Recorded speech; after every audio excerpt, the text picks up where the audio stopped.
saying to yourself, I'm unsafe, that vibrates out to the other. And so I'm not going to be vulnerable with someone who's saying they're unsafe. Your deepest need is love, and so is everyone else's. The tip is to love anyway. Courageously put your heart out there and be the most loving person everywhere you go. You go do that. And what does it do? It sends a subliminal message to everyone present that you're safe. And watch what happens. If you play this game that I'm teaching right now, you will become a magnet. You will become a magnet. You are the sea of love, and everyone's going to come swim.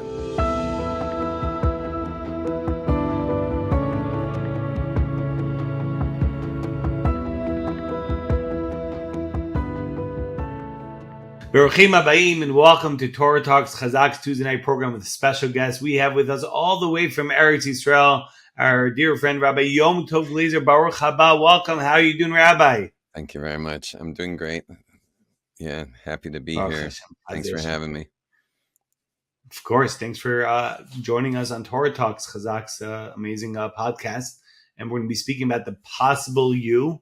But before we do the topic, we get a little bit of background about Rabbi Yom Tov Glaser and the great work you're involved with. Sure. I grew up in Los Angeles. I was raised in a unique environment, very, very safe and affluent part of West Los Angeles. And there was no crime. There was no really anything to worry about whatsoever. And there was more money than we knew what to do with, me and all my friends. And so we were, I had the unique situation in my home that there were no rules either. So that having no limit, no border, no rules, no edge to life, it set me off in a very courageous way, a very courageous path. And I naturally wanted to break down anything I could find to see if it was real, because if you're raised with no rules, you're looking for something real, like where is the edge? And, it seemed like the only thing that was forbidden was that which you got caught doing, but it itself was not necessarily wrong. And we were not raised in a very godly teaching. Was more atheistic in style, very kind of like the progressive left today, but in its infancy maybe. And that set me on an amazing trajectory of adventure. And so I was big into sports, and you could see me on any given day skateboarding down hills full speed, 6-pack of beer hanging from my fingers, and on my way to meet the friends where we would go surfing and mountain biking and doing extreme sports. And we taught ourselves how to drive when we were about 12, and we were driving our parents' sports cars, and I was racing by the time I was 14. I raced cars for 7 years.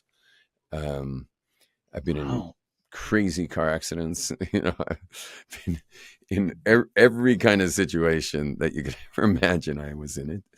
And but what it did was it led to many amazing things, and also my first peace of mind I think I ever had was when I got to Israel. I came to Aish HaTorah, and they were very busy proving that there's a God. I'm very busy proving that Torah was not man-written, but rather divine.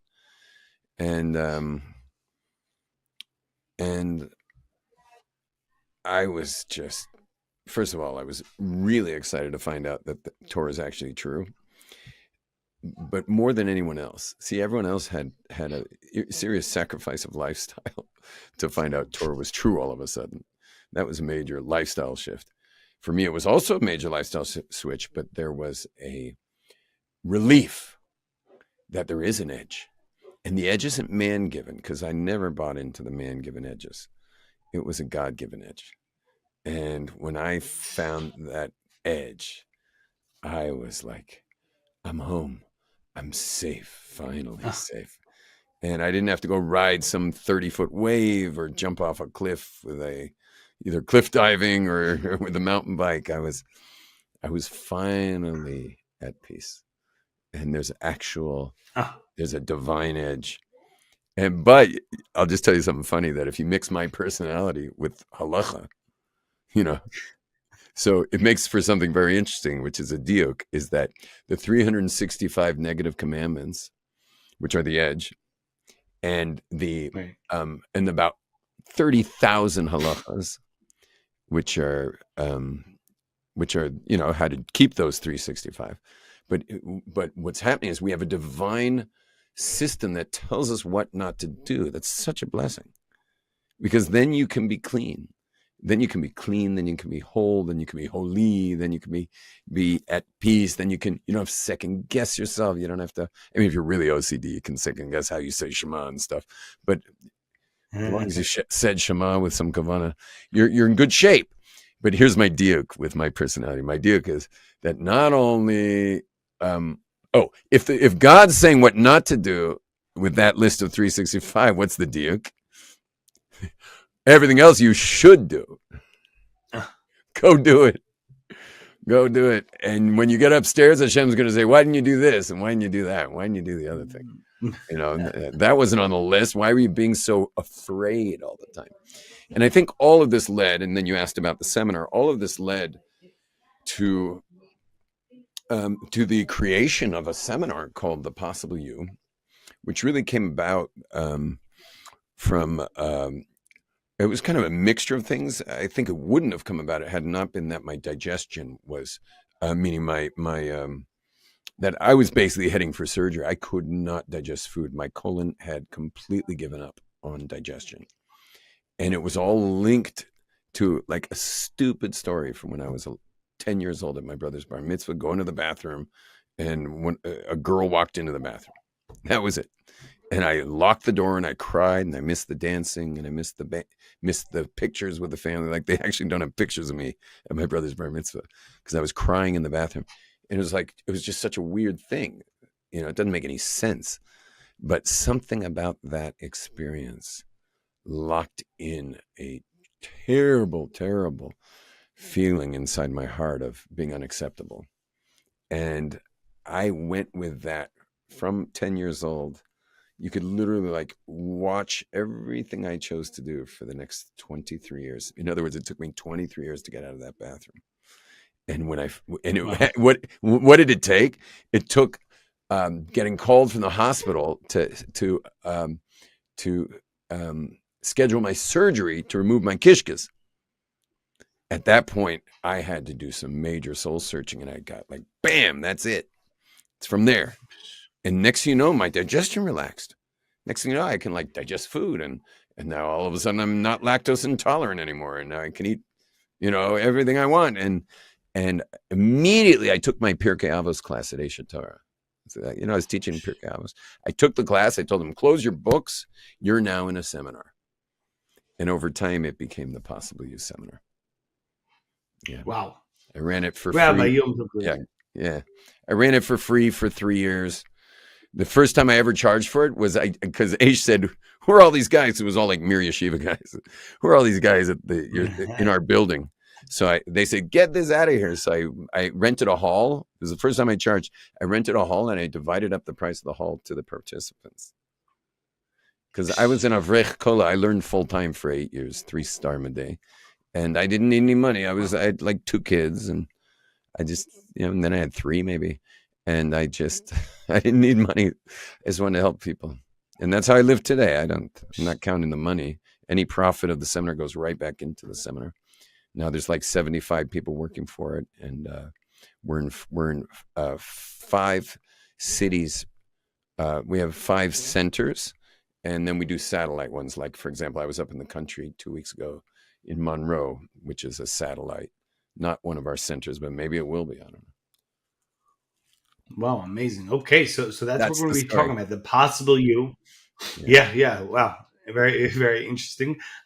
So, Rabbi, often one is stuck in their fixed mindset and can see beyond themselves to their true potential.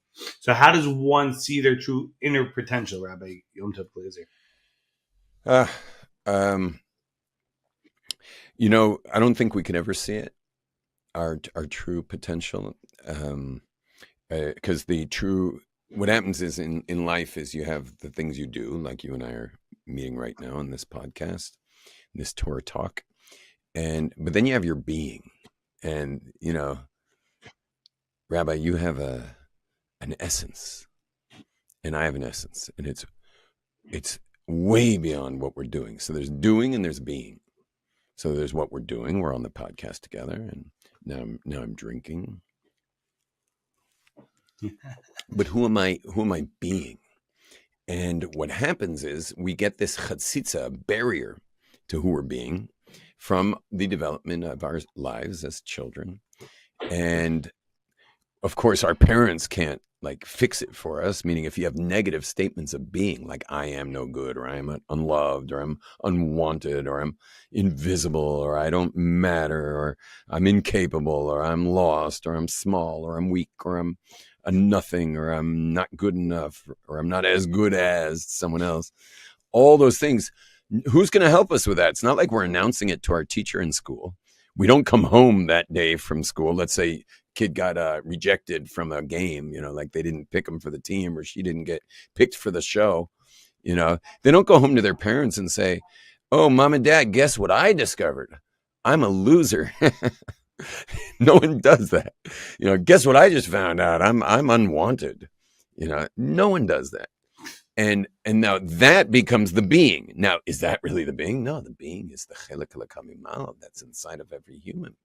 And that being, how can you ever know what that is? We don't know what it is, which is another reason why we've got to be so careful with the negative commandments, because you aren't you. You aren't you. So, you think you should be doing that? Who are you to say what you should be doing? Because you're enormous. Your soul is so beautiful that if we saw the potential of it, we would all turn white. We would all faint. We'd fall on our faces in front of every single person if we could see who they actually are.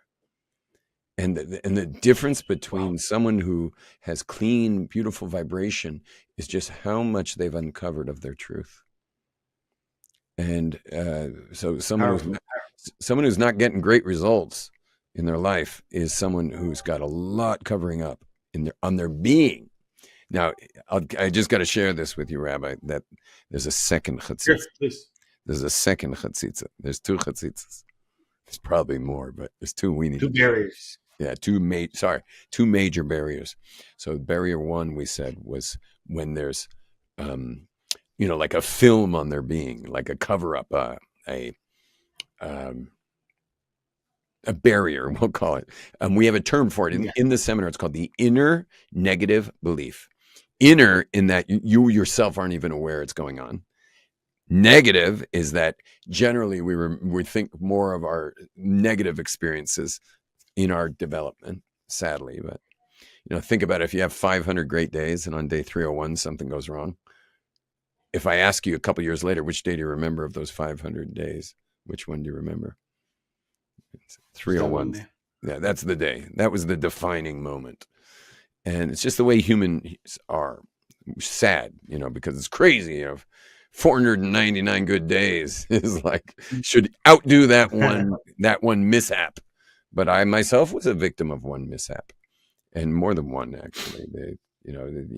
We all have probably about 20 inner negative beliefs. It's inner. It points to the negative, and the last is it's not even true. It's just a belief. There's no negative statement a human being can say about themselves that's true. I know someone always raises their hand in the seminar and says, "What? There's no such thing as a dumb person?" And I said, "Yeah, well, I guess, there was one dumb person in my class. They now make about $250,000 a job." Wow. And they're like, "What?" I'm like, "Yeah, the guy was an absolute idiot. He couldn't pass any of his classes. No matter what subject we gave him, he failed. But when he was a little kid and his parents ever took him to, a hotel or any type of place like that, the kids in some hotels, he would start screeching and grabbing his head and get me out of here. And the parents would have to rush him out. Anyway, he gets $250,000 a year to design hotel lobbies, a job, $250,000 a job to do hotel lobbies. He's like a world's genius in interior design on the high level stuff. Like lobbies are very expensive, and you understand, the guy's a genius. And Albert Einstein, who everyone thinks of when they think of a genius, the guy couldn't ride a bike. He couldn't even get himself dressed. He had the same exact outfit, 7 of them, and it just had a date on the hanger. And he would take the clothes off the hanger and put it on. He wouldn't be able to get himself dressed. Couldn't ride a bike. You have people who are spatially brilliant. You have people who are numerically brilliant. You have people who are spiritually brilliant. You have people who are socially brilliant, which is probably my brilliance, by the way. I'm very good with people. Wow. Anyway, Yom Tov Glaser. We didn't get to the second barrier, though. We should probably mention it. Yeah. The second barrier is personality, personality moves that we make that no one should know about the first barrier. You understand? So for example, if I saw myself as a loser, I might create a personality of being cool. If I saw myself as, unacceptable, I might show up as an asken, as how do you call that? The guy in charge of everything. So everyone. I don't know what the English translation of asken is. Yeah. The doer. The one doer that makes things happen. The guy who makes things happen in the community. That's the asken. And so, if my first barrier, the inner negative belief, was, let's say, unwanted. So I become the asken, which I'm sorry, there's no English for that, but it's the guy everyone turns to for whatever they need to happen. But here's the thing. Here's the amazing thing in the possible you is we don't take the asken and tell him, you know what asken stands for? Ask him. Just kidding. But you would think that someone would do the seminar, they're going to find out, hey, wow, I became this asken, or I became cool, or I became the joker, or I became entertainer, or whatever.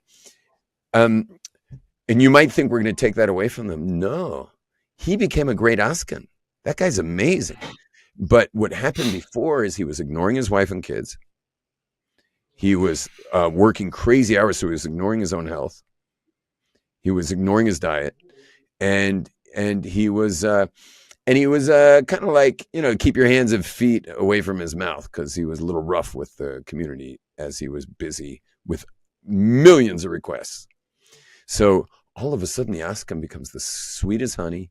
He's going home to his wife and kids. He's taking care of himself. He's eating well.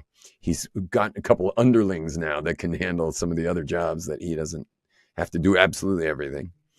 And you understand what the difference is? And the Amazing.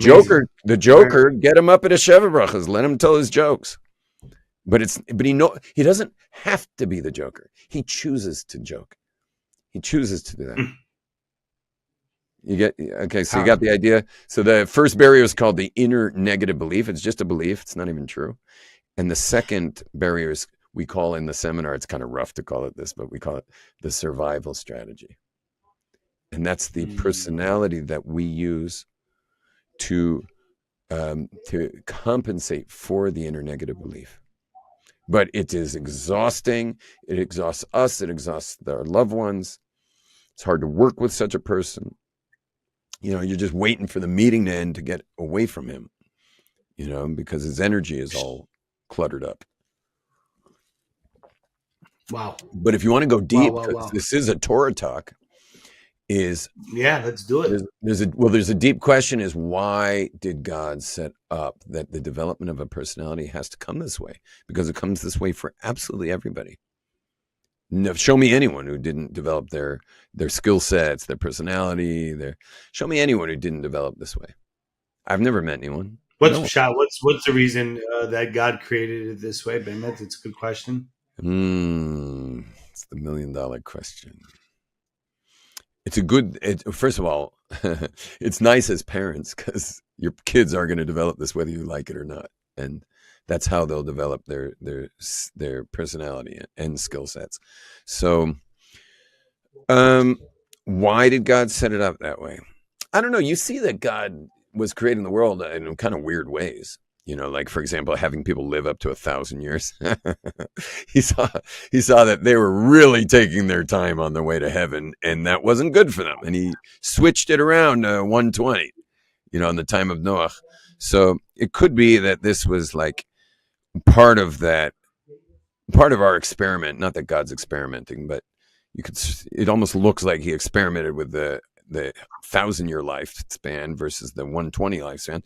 So maybe he experimented with this way of development of personality, and he said, you know what? I don't have an alternative for these human beings. What else are we going to do? What's the alternative? But I'll tell you this. Here's another amazing Torah perspective. Is that, let's call my hand right here, let's call this hand creation. Let's call this hand revelation. And let's call this hand completion. So we got creation, revelation, completion. In other words, creation, that's like the davening Shabbos night. That's the energy of Shabbos night.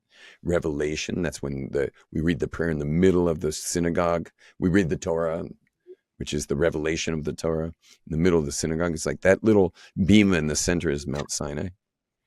The revelation, what's it revealing? It's called the Torah. What's Torah? Instructions. It's the instructions for life.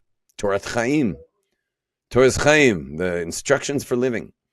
And then there's, Mincha time of Shabbos, the afternoon of Shabbos, which is Ta'echad, Shimcha Echad. Everything's one. You are one. Your name is one. And who's like your nation, Israel? One nation. One, meaning completion. So think about it. Everyone who is born is eventually going to die, right? That's the one thing we knew having children, is that they'll be born, they will die. So we have creation of the child. We have completion of the child when they come to their death. When is the revelation? At what point do you have revealed to you your essence? Because isn't the Torah the revelation of the essence of this creation? It is the blueprint of the whole universe. And so it very well may be that God set it up. And so you ask the question, and I'm telling you what my thoughts have been over the years. I don't have the answer, by the way. But could it be that yes, that will be the genesis of one's personality, but there has to be a moment. There has to be a moment of revelation where someone finally gets to their soul. And they finally get to their soul and with a killer set of skills, and maybe a great personality, and they can now use those skills and enjoy that personality as a gift for the world for the rest of their life till they come to completion. Mitoch lo lishma bo lishma. If at first you're coming not for the sake of truth, you can come to the sake of truth. Meaning if you do things for the wrong reason, you can come to the right reason. Powerful. True. 100% Rabbi Yom Tov Glaser.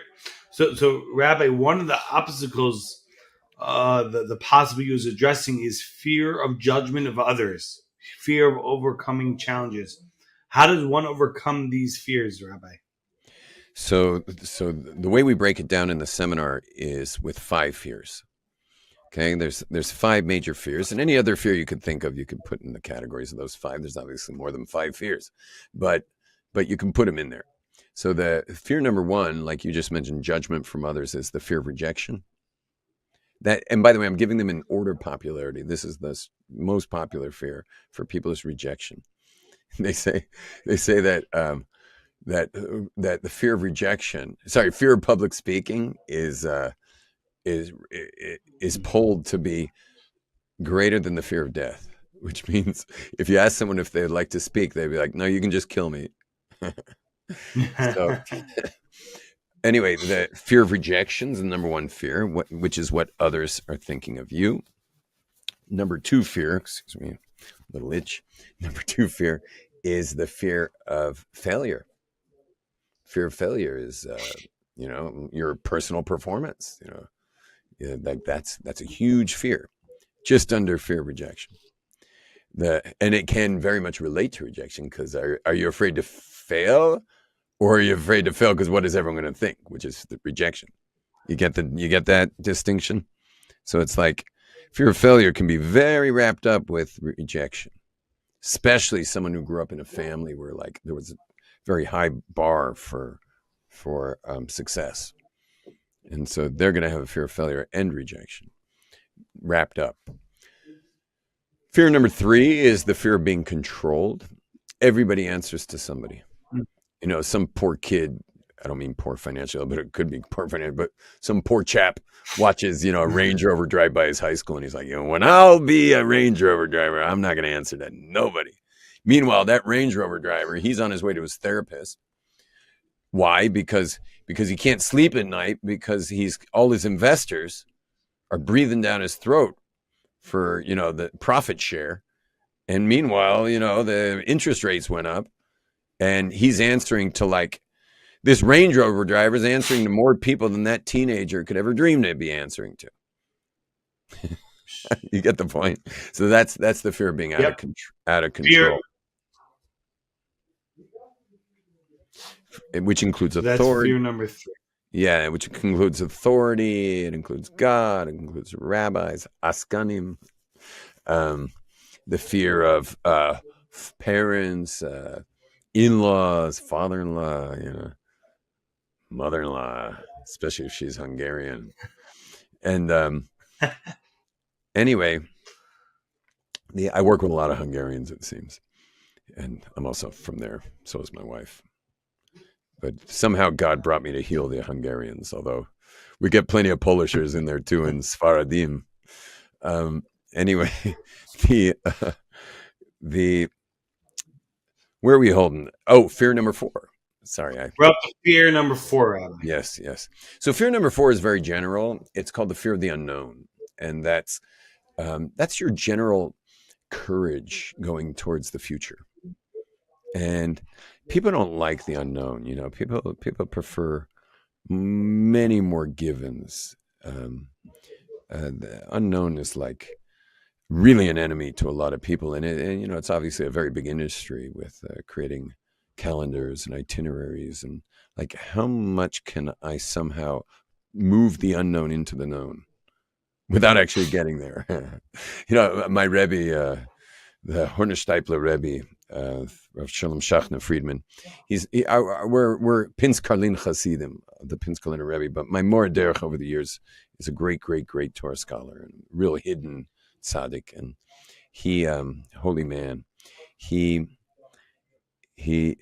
used to speak to him, you know, it's like the day before the first night of Hanukkah, or it's like the day before Rosh Hashanah, and we're meeting. He's teaching the Chabura, it's a group of men, and we'd say to him, Rebbe, can you teach us something about Hanukkah that starts tomorrow? And the Rebbe would say, come back tomorrow. And what he meant by that is that he so lives in the moment that he has nothing to say about Hanukkah, because it is not Hanukkah. When it's Hanukkah, come back and sit in the dust of my feet, and I will teach you about Hanukkah. And whoa, you could sit there for 5 years. If Hanukkah was 5 years long, he wouldn't stop talking Hanukkah. And you understand, like, so he's the epitome of living in the moment, whereas the rest of us are doing everything we can to like let that future, that unknown future, to make that unknown future the known. And however much it can't be known is a source of anxiety for so many people. Anyway, that's fear number 4. And yeah, and we just bust that one to smithereens on the last day of the seminar. And the fifth fear is the only kosher fear. It's the only one that's kosher. Did you know we have a kosher fear? It's the fear Yirat Hashem, fear of heaven. That's definitely a kosher fear. The one kosher fear that we have, meaning of this world stuff, is the fear of physical pain and suffering. Yeah, which can include death or any phobia or anything, but it's the fear of physical pain and suffering. Why is it the kosher fear? Because you better have a fear of physical pain and suffering, or you're going to be burning your hand on everything. You know, you're going to be I'm not going to get in a car with you if you don't have a fear of physical pain and suffering. The way I like to say it is, who would you prefer drive you from Brooklyn to Muncie? An 18-year-old or a 36-year-old? I'll take the 36-year-old, please. More experience, many more stories, close calls, fender benders. He's got a nice fear of pain and suffering. Whereas the 18-year-old thinks he's going to live forever. When he crashes his car, he thinks it's a video game and he's got 4 more ships. So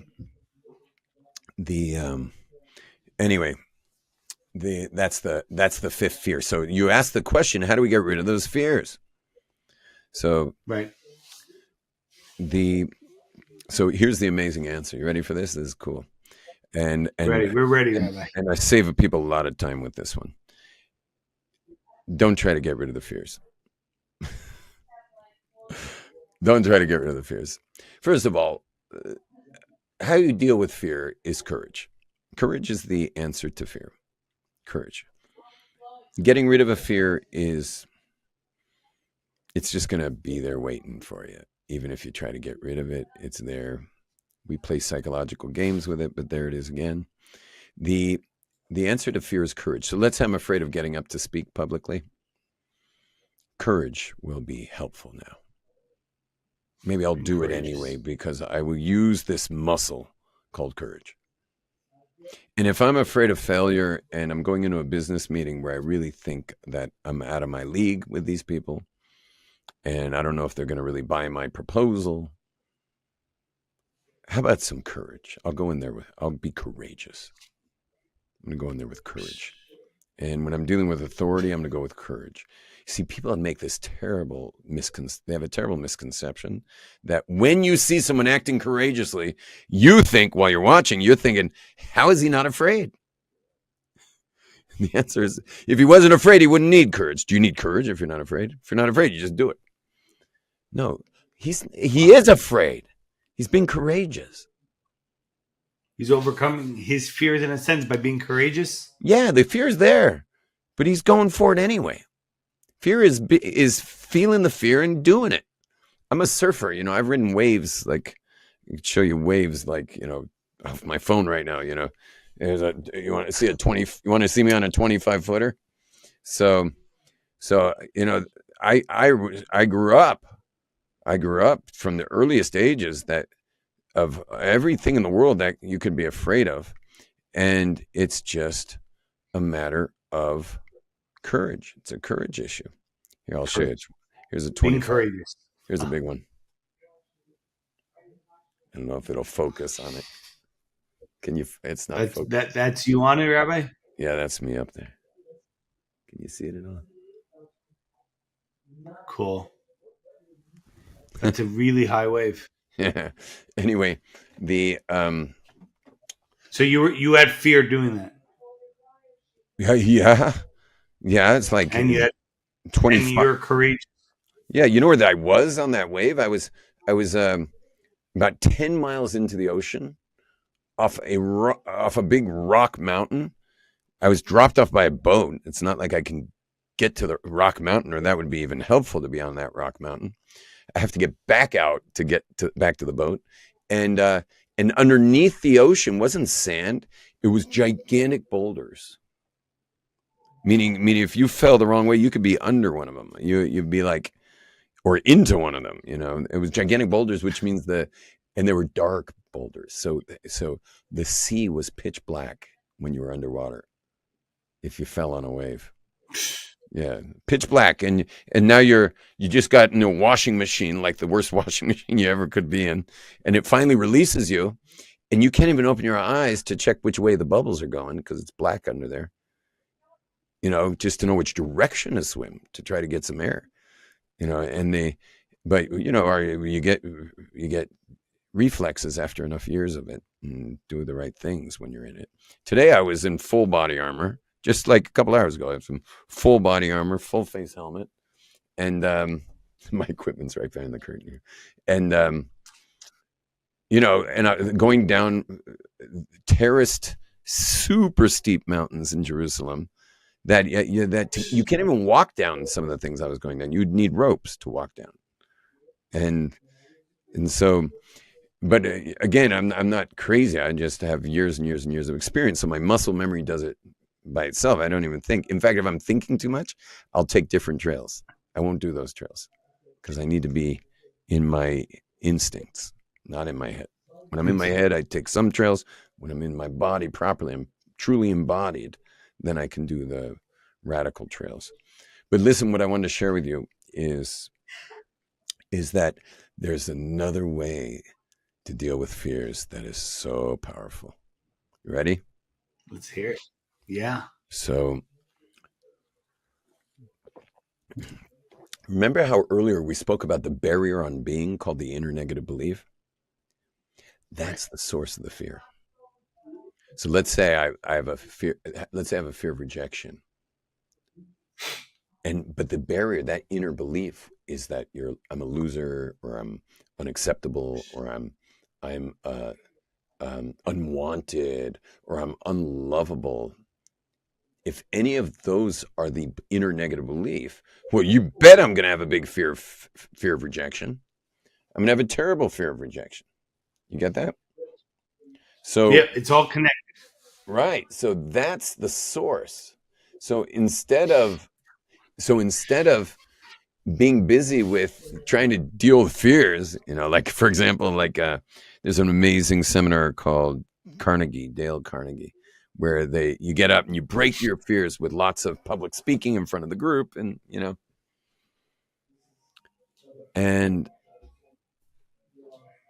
you're going to be right back a month later. You're going to be back to all your stuff, because if the real issue was that you see yourself as unlovable or unliked, so then who cares that you busted through your fear of public speaking during that week? A month later, it's going to mean nothing. So when you go, and this is what the possible you specializes in, is when you go into the inner negative belief and you expose the survival strategy, which is maybe to be shy, or be the over the top, attention seeker. By going into that, you're able to expose it. I like it the good muscle is like a card game. You're holding your poker cards. Every card game, you don't want people to see your cards. That's the whole game, no matter what game it is. So here, you're holding your cards. Everyone keeps their cards close to the chest, right? Except with inner negative beliefs, our cards are so close to the chest, we ourselves can't see it. What's the outside of the card? What's the outside? That's the part everyone gets to see, right? This is what I'm going to let you know about me, that I'm shy and stay away. Or this is what I'm going to let you know about me, that I am God's gift to socializing. Yeah. This is who I am, the overachiever workaholic. Or this is who I am, the procrastinator, bum. And that's the outside of the cards. But in the possible you, we have this moment where we do something called an emes talk. It's called the emes talk. So I guess the Sephardim in the room have to play Ashkenazi. Emet talk.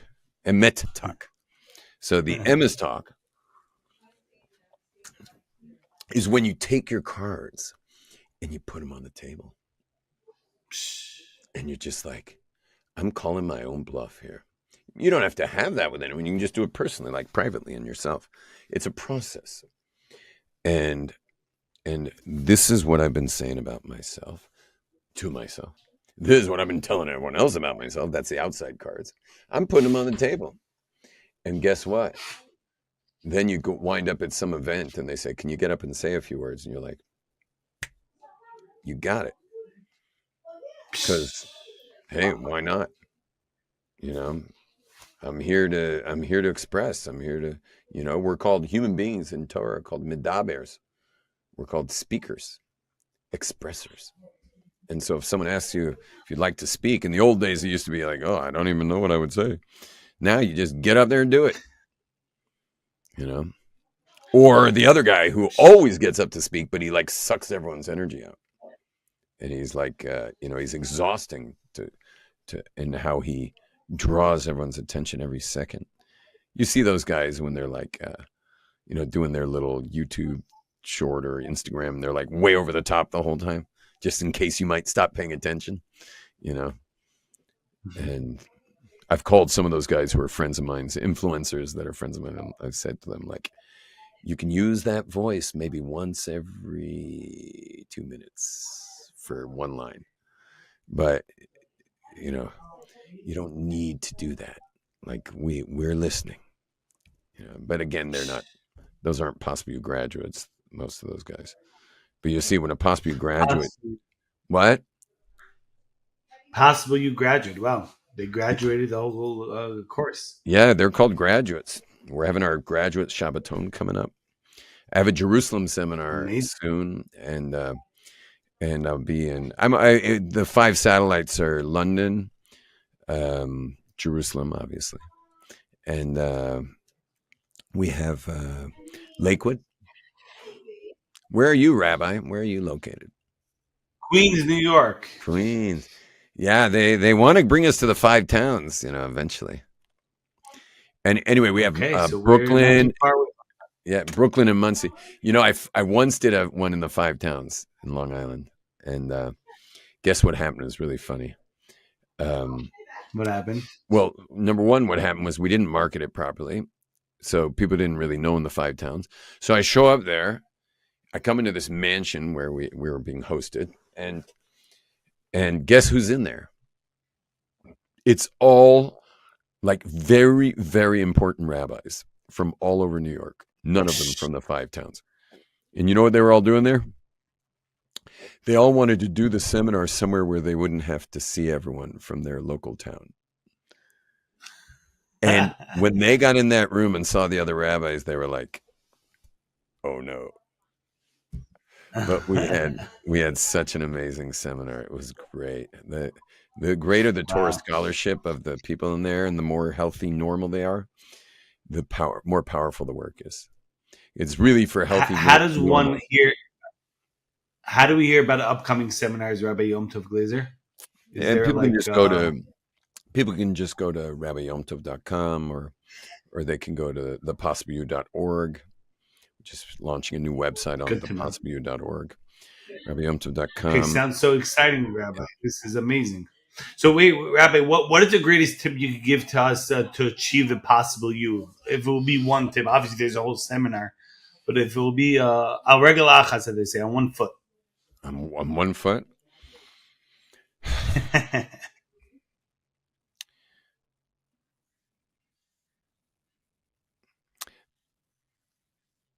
think it would be to know that your deepest need is love. And it's also everyone else's deepest need. And because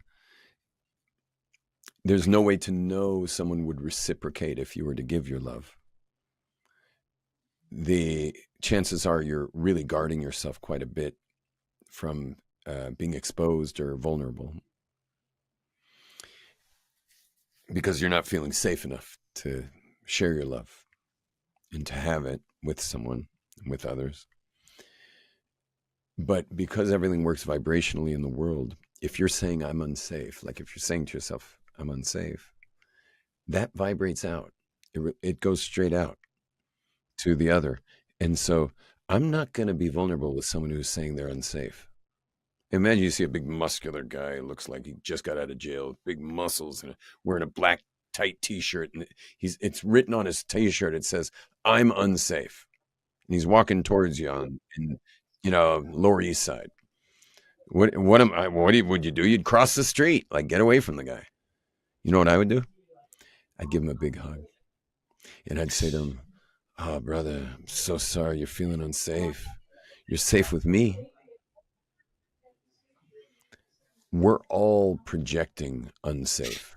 Whatever it is, whatever that inner thing is, whatever that inner negative belief is, that's what we're projecting vibrationally. People pick it up.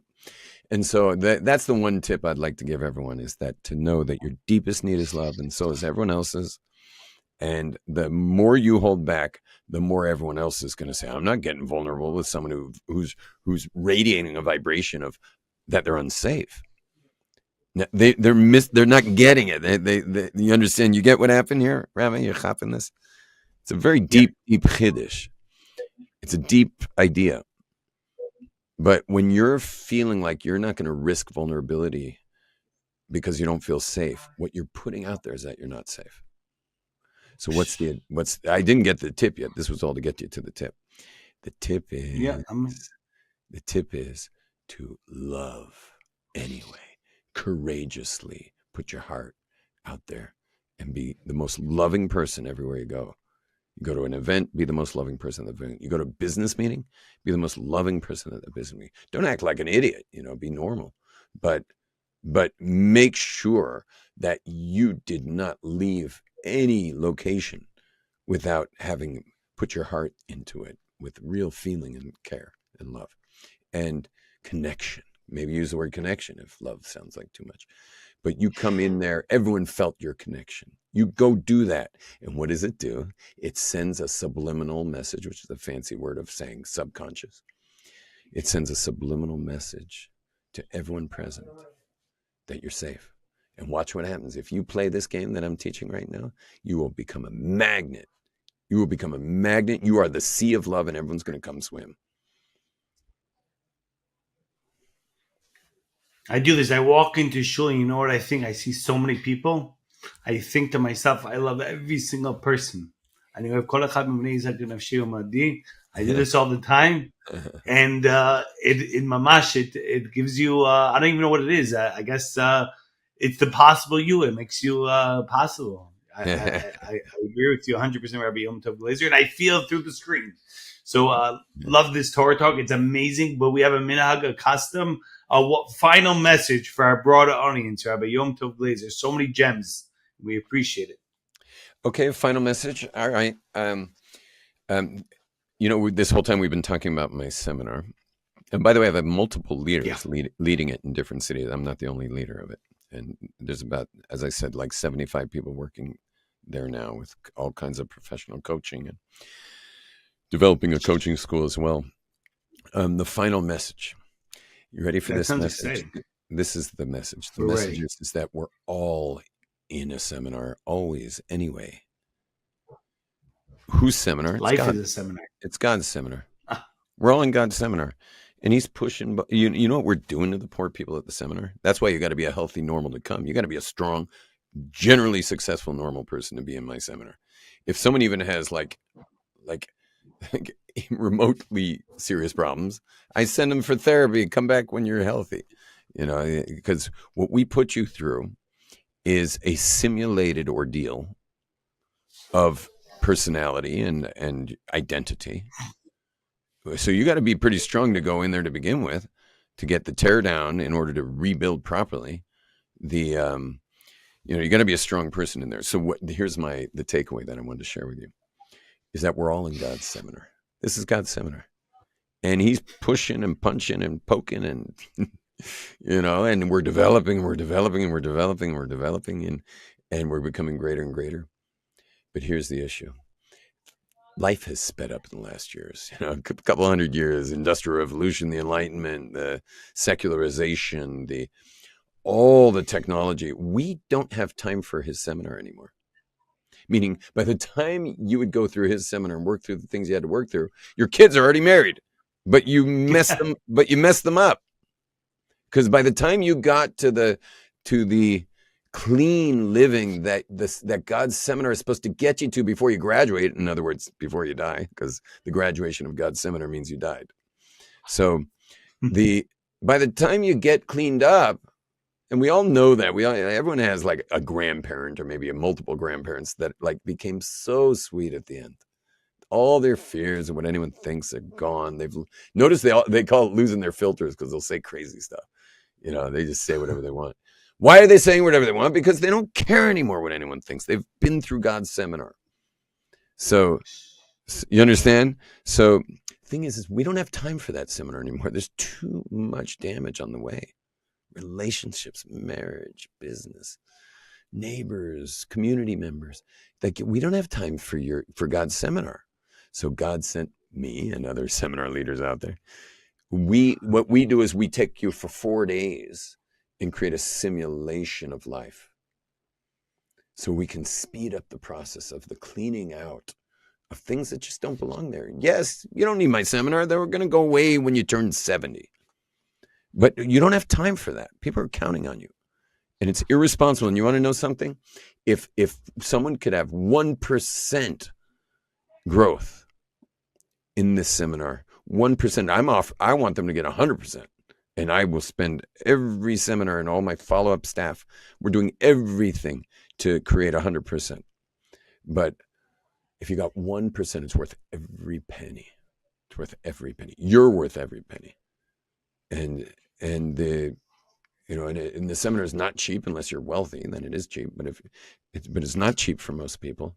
And whenever they tell me that it's hard for them, I tell them you're worth it. And I tell them also, and don't think you need 100% success. You get 1% of this. If you got to bump up your game by 1%, then you're obligated to be there.